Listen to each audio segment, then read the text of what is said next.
کیا تم تھک گئے ہو؟ کیا زندگی کی آزمائشوں نے تمہیں اندر سے خاموش کر دیا ہے؟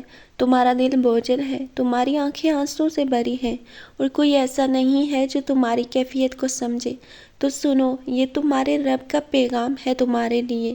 قرآن مجید میں اللہ تعالیٰ فرماتا ہے، فَإِنَّ مَعَ الْعُسْرِ يُسْرًا، بے شک ہر مشکل کے ساتھ آسانی ہے۔ اسی طرح ایک اور جگہ پر اللہ تعالیٰ فرماتے ہیں، لَا يُكَلِّفُ اللَّهُ نَفْسًا إِلَّا وُسْعَهَا، اللہ کسی جان پر اس کی طاقت سے زیادہ بوجھ نہیں ڈالتا، یعنی جو تم پر بیت رہی ہے وہ تمہاری برداشت سے باہر نہیں۔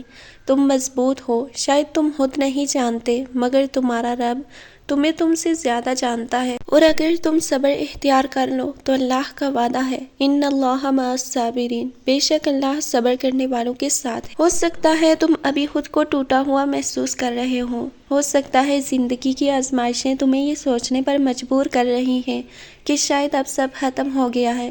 تو سنو، تم اکیلے نہیں ہو، اللہ کے نبی بھی آزمائشوں سے گزرے ہیں۔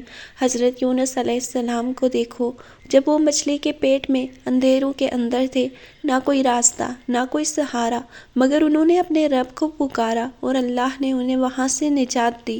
حضرت ایوب علیہ السلام کو دیکھو، بیماری، تکلیف، تنہائی، سب کچھ برداشت کیا، مگر صبر کا دامن نہیں چھوڑا، اور آخرکار اللہ نے انہیں پہلے سے بھی زیادہ عطا کیا۔